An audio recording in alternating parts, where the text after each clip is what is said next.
আমি উৎপল সরকার, গোপালনগর 1 নম্বর গ্রাম পঞ্চায়েতের সদস্য এবং গোপালনগর আঞ্চলিক তৃণমূল কংগ্রেসের সহসভাপতি। 26 কয়েকটা দিন পর অর্থাৎ 2025 আপনাদের বিষয়ে আমরা প্রত্যেক বছরই একটা দিনের অপেক্ষায় থাকি, সেটা হলো মমতা বন্দ্যোপাধ্যায়ের যে ভিত্তি, রাজনৈতিক ভিত, এবং তিনি 3বারের মুখ্যমন্ত্রী হয়েছেন সেই 1993 সালের 21শে জুলাই দিনটি একটা সারা পশ্চিমবাংলাবাসী একদম তরতাজা 13টি নক্ষত্র পতনের দিন। আমরা সেই দিনটিকে তৎকালীন যুব কংগ্রেসের সভানেত্রী ছিলেন Mamata Bandyopadhyay.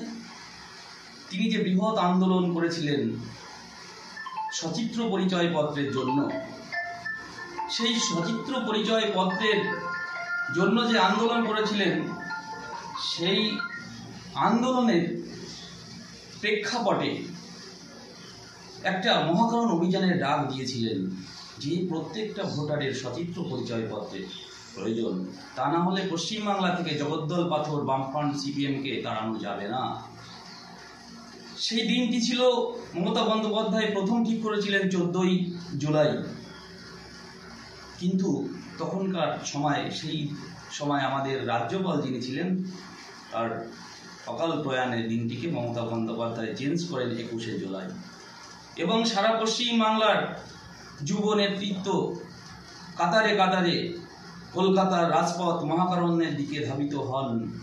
Mayor road, red road, তার নেতৃত্বে ছিলেন সৌগত রায়, মদন মিত্র, শোভনদেব চট্টোপাধ্যায়, বিভিন্ন তৃণমূলের নেতৃত্বদের যে মহাকারণ অভিযানের ডাক, সেই মহাকারণ অভিযানের ডাকে 21শে জুলাই তৎকালীন মুখ্যমন্ত্রী ছিলেন জ্যোতি বসু, তার স্বরাষ্ট্রমন্ত্রী ছিলেন বুদ্ধদেব ভট্টাচার্য। তারা বুঝতে পেরেছিলেন যে কলকাতা স্তব্ধ হয়ে যাবে এবং কাতারে কাতারে সমস্ত মানুষ পশ্চিমবাংলা থেকে কলকাতার রাজপথ, মেয়র রোড, রেড রোড, চতুর্দিক থেকে মহাকারণের দিকে ধাবিত হতে লাগলো। সিপিএমের হারমাদ এবং সেই তৎকালীন মুখ্যমন্ত্রী জ্যোতি বসু রঙ্গোলি হিলনিতে পুলিশের গুলিতে আমাদের তরতাজা 13টি প্রাণ রক্তাক্ত হয়ে যান। মমতা বন্দ্যোপাধ্যায় মাথা ফেটে যান, সৌগত রায়ের মাথা ফেটে যান। সেই দিনটিকে যদি সেই বামফ্রন্ট সরকার দমিয়ে রাখতে পারতেন, তাহলে হয়তো পশ্চিমবাংলায় আরও কিছুদিন ওরা থাকতে পারত।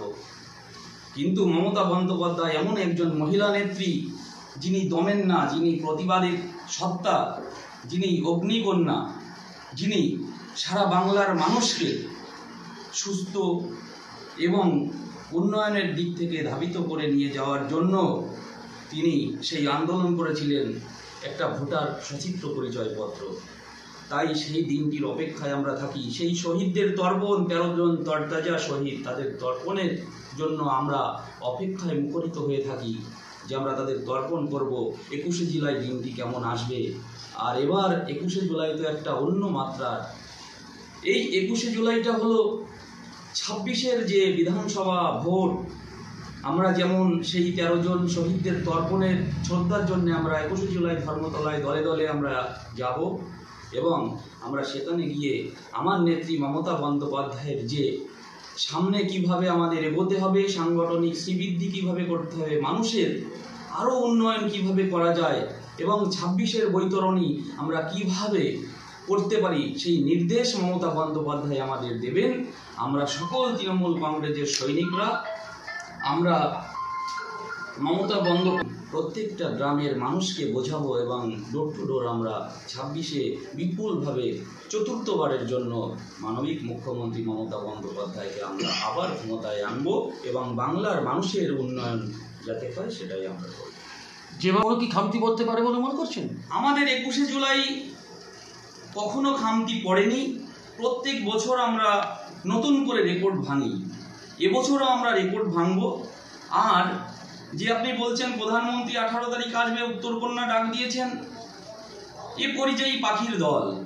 এরা পশ্চিমবাংলায় ভোটের সময় পরিযায়ী পাখিরা যেমন আপনারা দেখেন যে একটা ঋতুর পরিবর্তনের সময় কিছু পরিযায়ী পাখি আসে, কদিন থাকে, ভালো মন্দ খেয়ে দিয়ে আবার তারা চলে যায়। তাই এই প্রধানমন্ত্রী এবং বিজেপির যে দিল্লির নেতৃত্ব আসেন তাদের আমরা পরিযায়ী পাখি ছাড়া অন্য কিছু বলি না, আমরা মনেও করি না। আমাদের এতে করে আরও আমাদের 21শে জুলাই গতবারের থেকে প্রচুর পরিমাণে রেকর্ড আমরা ভাঙবো এবং এতে আমাদের বিরোধী দলনেতা শুভেন্দু অধিকারী যেভাবে চর্চা ছিল, আপনার দলের সৈনিক হিসেবে কিভাবে আপনার সেই নজর? আমরা দলের সৈনিক হিসেবে এটাই বলবো, বিরোধী যিনি নেতা এখন হয়েছেন তার নাম হচ্ছে শুভেন্দু অধিকারী, সবাই ওকে মির্জাফর বলে। আর আমি আমার ভাষায় বলবো মির্জাফর 1 এটা মির্জাফর 2, কারণ তিনি মমতা বন্দ্যোপাধ্যায়ের খেয়ে পড়ে মানুষ হয়েছেন, মমতা বন্দ্যোপাধ্যায়কে মা বলেছেন, তার সঙ্গে সেই মায়ের সঙ্গে গদ্দারি করেছেন, এটা হচ্ছে মির্জাফর নাম্বার 1। তিনি কিছুদিন আগে একটা বক্তব্য রেখেছেন, আপনারা জানবেন। সত্যি শিশিরবাবু একজন ভদ্রলোক, তিনি শিশিরবাবুর বাচ্চা আমরা জানতাম, হট করে তিনি বলে উঠলেন একদম পাগলের মতন করে যে আমি মোদির বাচ্চা।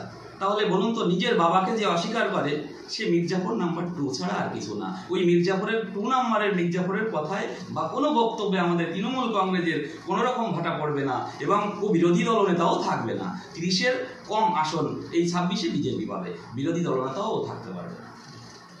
জুলাইয়ের প্রারম্ভিকটা খুব সুন্দর হবে এবং আপামর পশ্চিমবাংলাবাসী কাতারে কাতারে মানবিক মমতা বন্দ্যোপাধ্যায়ের যে বক্তব্য এবং আমাদের সেই আবার বলি পুরনো সেই 13 জন কংগ্রেসের যারা ছিলেন সেদিন মৃত্যু হয়েছিল, মমতা বন্দ্যোপাধ্যায় কিন্তু পশ্চিমবাংলার শহীদ দিবস হিসাবে 21শে জুলাই তিনি শহীদ দিবস রেখেছেন 21শে জুলাই। সেই 21শে জুলাইটা আমাদের কাছে প্রচণ্ডভাবে একটা রাজনৈতিক বলেন, মানবিক বলেন এবং শহীদ দিবস বলেন। 21শে জুলাই আমরা ভুলি নাই, অমর 21শে জুলাই, 13টা প্রাণ, তরতাজা প্রাণ আমরা ভুলি নাই, আমরা তাদের। এবং আমাদের এই 21শে জুলাই প্রারম্ভিক হয়ে উঠবে বাংলার সকল মানুষ কাতারে কাতারে গিয়ে সেখানে আমরা একসঙ্গে মিলিত হব। 15 বছর হয়ে গেছে, আবার এবারও যাবো। কি জন্য যান 21শে জুলাই? কি মানে কি? মমতা বন্দ্যোপাধ্যায়কে ভালোবাসি, ওর সংস্থাগুলো ভালো লাগে, ওনার কথাবার্তা ভালো লাগে, তাই ওনার বার্তাগুলো শোনার জন্য, সেইভাবে কাজ করার জন্য যাব। আমার নাম কমল রায়। এইতে 21শে জুলাই 21শে জুলাই আমরা ওই শহীদদের জন্য, যারা শহীদ হয়েছিল তাদের ইসের জন্য যাব, আর মমতা ব্যানার্জির বার্তাগুলো কি দেয় শুনতে যাব। কত বছর আপনি যাচ্ছেন? আমরা 15-16 বছর ধরে যাচ্ছি। যে বার্তা দেবেন সেই বার্তা শোনার জন্যই আমরা যাব। আপনার প্রত্যেক বছর যান? হ্যাঁ, আমরা প্রত্যেক বছরই যাই। এবছরে কি মানে নতুন কোনো বার্তা দিতে পারেন বলে আপনি মনে করছেন? অবশ্যই দিতে পারেন। আপনার নামটা? বিনয় মুখার্জি।